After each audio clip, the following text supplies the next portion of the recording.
The poem that I'm about to read was actually written by a terminally ill young girl who had only 6 months to live, which makes it all the more significant and really touches everyone if you think about it. Slow dance. Have you ever watched kids on a merry-go-round or listened to the rain slapping on the ground? Ever followed a butterfly's erratic flight or gazed at the sun into the fading night? You better slow down, don't dance so fast. Time is so short, the music won't last. Do you run through each day on the fly? When you ask, how are you, do you ever hear the reply? When the day is done, do you lie in your bed with the next 100 chores running through your head? You better slow down, don't dance so fast. Time is short, music won't last. Ever told your child we'll do it tomorrow, and in your haste not see his sorrow? Ever lost touch, let a good friendship die, 'cause you never had time to call and say hi? You'd better slow down, don't dance so fast. Time is short, the music won't last. When you run so fast to get somewhere, you miss half the fun of getting there. When you worry and hurry through your day, it's like an unopened gift thrown away. Life is not a race, do take it slower. Hear the music before the song is over. You better slow down, don't dance so fast. Time is short, the music won't last.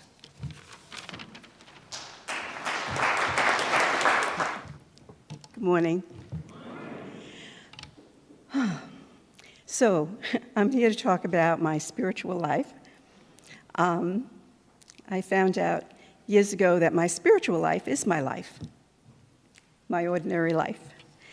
And my background is that I had a Roman Catholic mom and a Baptist dad. This was very good.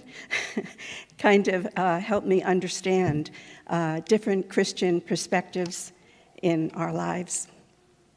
So when I was in about 4th grade, my dad said, I'd like you to come to my church with me once in a while.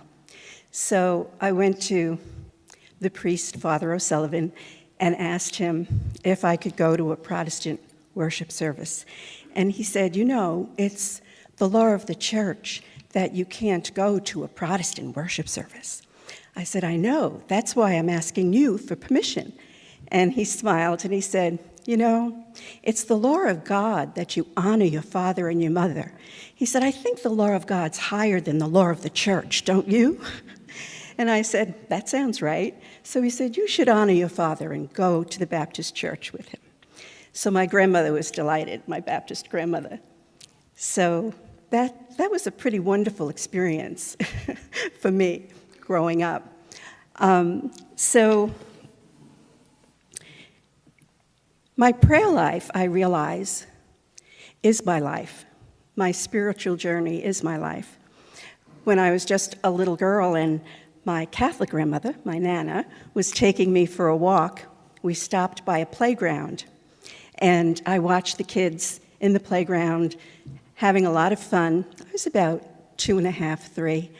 And then a bell rang, and this was a Catholic school, so they all stopped and just stood still. And if you went to Catholic school, one of the things you love to do is stand on one foot to see if you could not fall down while you were waiting for the second bell to go to your line. So then the teachers came out, and my Nana said to me, the teachers are sisters.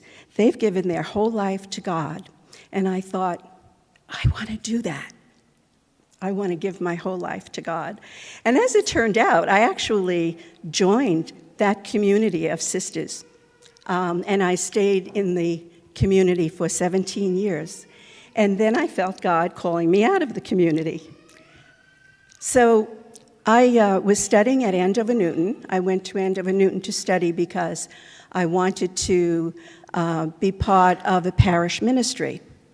And while I was studying at Andover Newton, I met Jeff Johnson. And so my life changed again. And we got married. And so we've both been in ministry.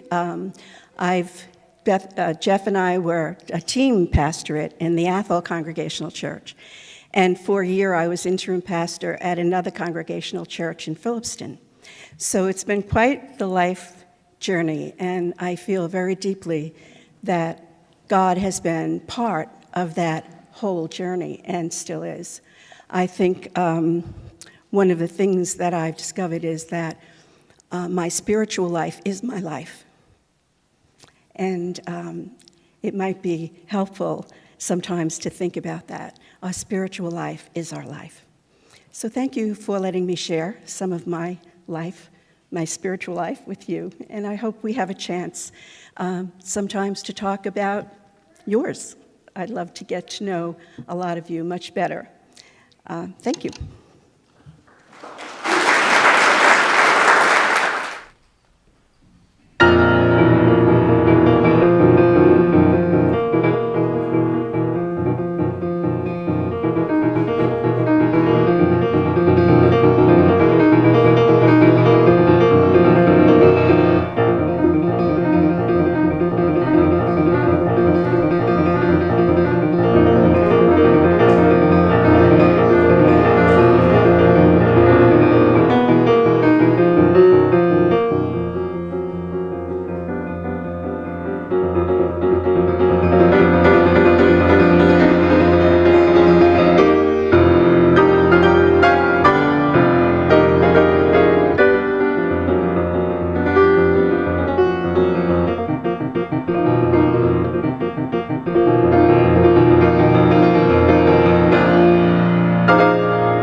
most economists will tell us that the force or the power that fuels most economies is the power of personal incentive. Henry Ford shocked the world back in the 20s when he decided to pay his workers in Detroit the astronomical sum at that time of $1 a day, $5 a week. Such generosity, but not so fast. He wanted his workers to be able to afford the very product that they were making. And it turned out to be a remarkable success story. The workers' hours and numbers of shifts increased. Their morale was very high, absenteeism was low, efficiency improved, and all without a union, which Henry Ford loathed. He had figured out what would provide the maximum incentive for his workers, and he provided it. And of course, he made a tidy fortune on the side. If your bosses want you to work long hours, longer hours, or to travel big distances, there are usually some substantial incentives involved, usually more pay. I'll put myself and my family through this if I know I'll get rewarded in this way or that way. And so some negotiation takes place. But Jesus also understood the hearts of others and what motivated them, but he understood it in a much deeper language than did the employers I've mentioned. He invited Peter and Andrew and James and John, humble fishermen, uneducated. He invited them to follow him and said simply, I will make you fishers of men, of others. That was it. And they dropped what they were doing and they followed him. Notice there wasn't any discussion about a contract, number of hours, pension, salary, medical plan, etc. He didn't mention the word reward to them. But what could it have been that caused them to respond so strongly, so quickly?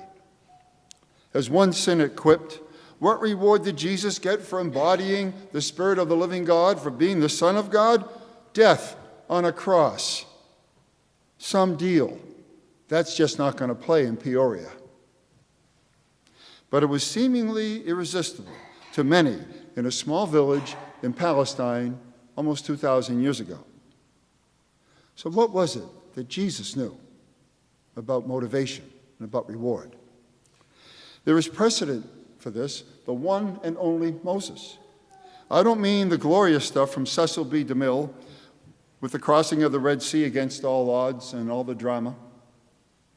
The vast majority of Moses' leadership life is spent wandering in the Sinai desert, and it must have been boring because we have very few details. There's a few striking encounters, like when he received the Ten Commandments. But he spent most of his time wandering through the desert, seeking to keep his grumpy and irreverent tribe of refugees from self-destructing. He was the key. He held them together. They trusted him. But at first, they gave him a hard time. You talked us into coming out here. Why? We were comfortable in Egypt. They'd forgotten how they griped and groaned while they were there. So, you brought us out here so we would die of thirst in this inhospitable place? But somehow, day by day, he continued to earn and re-earn their trust. It's one of the most dramatic accounts of leadership I know of. But how easy to forget the final chapter. After decades of struggle, the Israelites finally get to peer across the Jordan River at the Holy Land. Now you can imagine decades of desert life, and then they see over the water a land that they believe God has promised to them. At last. And if Hollywood was writing the script, this is where Moses would cross the river in triumph, be honored with a feast that lasts for days in Canaan, and then after his peaceful death, surrounded by the whole adoring tribe, have a stone monument erected that would withstand the sands of time.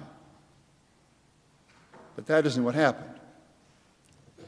Moses dies before he gets over the river. He never sets foot in the Holy Land that he had led his people toward for decades. He paid dearly for that process. But what about his reward? He's buried in a secret place that has been lost to history. And the people enter the new land under Joshua, a military general, and they begin the gruesome task of literally slaughtering the inhabitants of this land they believe was given to them. Now, what kind of an incentive is that for Moses? Is this any way for God to treat him? One of the true heroes of our tradition? It's just not fair from our perspective. Bruce Feiler, the author of Walking the Bible, which was made into a video that was on PBS, asks these very questions of his friend Avram, an archaeologist and biblical scholar. These are impossible questions to answer. Like, wasn't Moses hurt? Weren't the people angry at God? But Avram puts out the fire with his simple reply, Moses was lucky. And Philo is shocked. What? Lucky? How can you say that? He was lucky because he got to talk with God, face to face.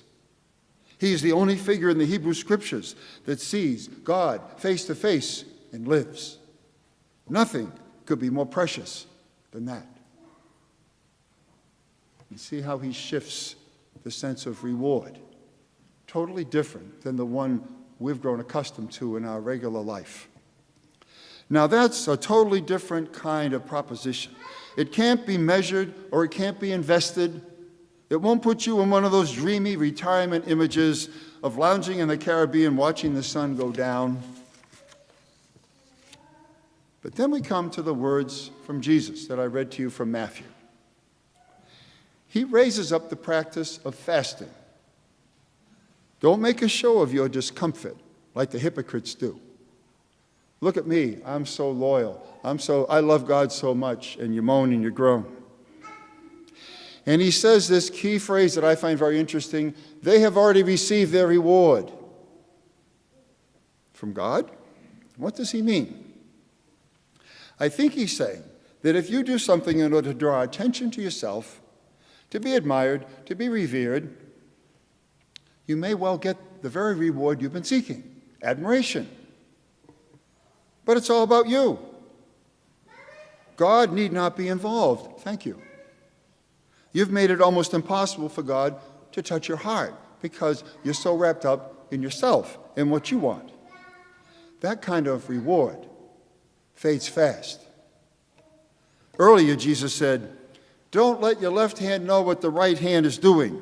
That's a puzzling phrase, but it's another clue of the kind of reward of which he's speaking. Don't calculate the value of your religious practices or your Lenten journey practices or your acts of concern for others. Do them, but don't calculate the value and act like I'm scoring up points with God. And then if something bad happens, you can go to God and say, God, I've been good. What's going on? This isn't fair. This isn't the bargain I thought you promised me. Why shouldn't the left hand know what the right hand is doing? The only thing I can come up with is because we're too frail, and we'll start to think of ourselves as such good people and miss the fact that none of this could have ever happened without God. We are good people, but it's because we've been loved into being by God. Do these things without any sense of needing to be thanked or getting quid pro quo. Just give without strings attached. That was Jesus' message. Secret deeds of kindness make it more difficult for us to get stuck on ourselves. Jesus knew this. And then go on with your life in the spirit of what? A servant. Jesus' model of discipleship. A servant. Lowly, on your knees, washing feet. And God, who sees your secret self, will reward you.